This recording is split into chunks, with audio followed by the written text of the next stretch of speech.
نوح میں ناصر جنید کو زندہ جلانے کے اہم ملزم مونو منیسر کو فرقہ وارانہ تشدد سے متعلق ایک معاملے میں ملی ضمانت، لیکن ناصر جنید قتل معاملے میں ضمانت ملنی باقی۔ فی الحال جیل میں ہی رہے گا منیسر۔ جولائی میں منیسر کی ویڈیو کے بعد بھڑکا تھا تشدد۔ سپریم کورٹ نے ہم جنس پرستوں کی شادی کو تسلیم کرنے سے کیا انکار، بچہ گود لینے کا بھی اختیار نہیں، کہا قانون سازی حکومت کا کام، حکومت چاہے تو پارلیمنٹ سے منظور کرے قانون۔ انتخابی تشہیر کے دوران فرقہ وارانہ خطوط پر سماج کو بانٹنے کی وزیر داخلہ امت شاہ کی کوشش۔ فرقہ وارانہ تشدد میں قتل کے واقعے کا تذکرہ کرتے ہوئے ہندو ووٹروں کو بہلانے کی کوشش۔ کانگریس نے الیکشن کمیشن سے شاہ کے خلاف مقدمہ درج کرنے کی اپیل۔ یو پی کے میرٹھ میں غیر قانونی پٹاخہ فیکٹری میں زبردست دھماکہ، 4 مزدوروں کی موت، 2 زخمی۔ دھماکے سے مکان کی اوپری منزل کو پہنچا زبردست نقصان۔ منی لانڈرنگ معاملے میں ای ڈی کی جموں میں 8 مقامات پر چھاپہ مار کارروائی۔ سابق وزیر لال سنگھ کی اہلیہ اور سابق سرکاری افسر کے ذریعے چلائے جا رہے ایجوکیشن ٹرسٹ کے خلاف منی لانڈرنگ معاملے میں مارے گئے تھے چھاپے۔ مدھیہ پردیش اسمبلی انتخابات کے لیے کانگریس نے جاری کیا وچن پتر، جیت پر 2 لاکھ تک کسانوں کے قرض معافی، خواتین کو ماہانہ 1,500 روپے، 500 میں سلنڈر اور 100 یونٹ بجلی مفت دینے کا کیا وعدہ۔ National conference leader Farooq Abdullah نے مسئلہ فلسطین پر ہندوستان کے تازہ موقف کو قرار دیا قابل افسوس، کہا نہرو کے وقت سے فلسطینیوں کی حمایت میں کھڑا تھا ہندوستان، لیکن آج سرکار کا اسرائیل کا ساتھ دینا افسوسناک۔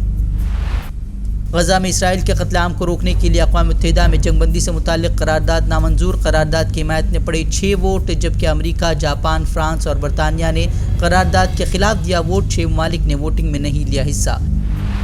غزہ کے معصوموں کے قتل عام کا آج 11واں دن، بمباری کا سلسلہ جاری، اب تک 3000 سے زائد فلسطینی شہید، رفح پر ہوئے حملے میں 80 سے زائد افراد کی موت۔ غزہ میں ملبے تلے 500 نابالغوں سمیت تقریباً 1200 افراد پھنسے، متاثرین کی چیخیں سن پانے کے باوجود کچھ نہیں کر پا رہے امدادی کارکنان۔ غزہ میں اسرائیلی طیاروں کی بمباری میں حماس کے سیاسی بیورو کے سربراہ اسماعیل ہنیہ کے خاندان کے 14 افراد کے موت کی تصدیق، متعدد افراد زخمی۔ اسرائیلی بمباری کے جواب میں اسرائیلی شہر سیروٹ میں حماس کا میزائل حملہ، القسام نے دی حملے کی جانکاری۔ اسرائیلی فضائی بمباری کے خلاف ایران کا سخت موقف، ایرانی وزیر خارجہ نے کیا اسرائیل کو خبردار، کہا آئندہ چند گھنٹوں میں نہیں رکے حملے تو ایرانی حمایت یافتہ فورسز کرے گی پیش کی کارروائی۔ زمینی کارروائی کی صورت میں حماس کی دھمکی بھری ویڈیو سامنے آنے کے بعد بوکھلائے اسرائیلی وزیر اعظم کا نیا بیان جاری، کہا اگلا حملہ زمینی کارروائی کے بجائے ہو سکتا ہے سرپرائز۔ کئی ممالک نے بھی غزہ سے ناکہ بندی ختم کرنے اور زمینی کارروائی سے گریز کرنے کا اسرائیل سے کیا ہے مطالبہ۔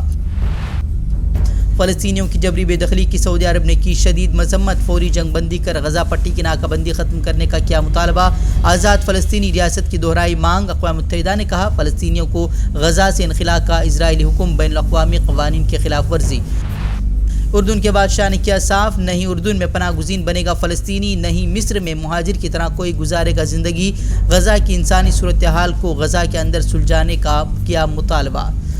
غزہ میں بمباری کے درمیان لبنان کی سرحد پر حزب اللہ کے حملے بھی جاری، حزب اللہ نے صہیونی فوج کے ٹھکانے کو بنایا نشانہ، اسرائیل نے جوابی کارروائی کر حزب اللہ کے عسکری اہداف کو نشانہ بنانے کا کیا دعویٰ، لبنان سے اسرائیل پر حملے نے بڑھا دی ہیں اسرائیل کی مشکلیں۔ اسرائیل کو امریکی حمایت کے باوجود کئی ممالک بلند کر رہے ہیں صدا احتجاج، اب اسپین کے وزیر نے ویڈیو جاری کر صہیونی کارروائیوں کو قرار دیا نسل کشی اور جنگی جرم، بین الاقوامی فوجداری عدالت میں مقدمہ چلانے کی بھی کی وکالت۔ غزہ پر حملے کے بعد بغیرت اسرائیل کا مکروہ چہرہ دنیا کے لیے بے نقاب، کولمبیائی صدر نے اسرائیلی حملوں کو نازی یہودیوں کے ظلم و ستم سے دی تشبیہ، اسرائیلی سفیر کو ملک چھوڑنے کا دیا حکم۔ غزہ کے مظلوموں کے لیے امداد کا سلسلہ جاری، کینیڈا اور جاپان نے $10 ملین دینے کا کیا اعلان، کینیڈین وزیر اعظم نے غزہ میں بلا روک ٹوک انسانی ہمدردی کی رسائی دینے کا بھی کیا مطالبہ۔ اسرائیلی فضائی حملے میں اپنے سینئر کمانڈر کے مارے جانے کی حماس نے کی تصدیق، وسطی غزہ میں کیمپ پر حملے میں گئی تھی کمانڈر کی جان۔ بڑکل نیشنل ہائی وے پر پیش آیا سڑک حادثہ، ایک خاتون کی موت، 2 زخمی، مخالف سمت سے آ رہی ایک لاری سے ٹکرا گئی تھی کار، اڈپی سے بتایا جا رہا ہے تینوں کا تعلق۔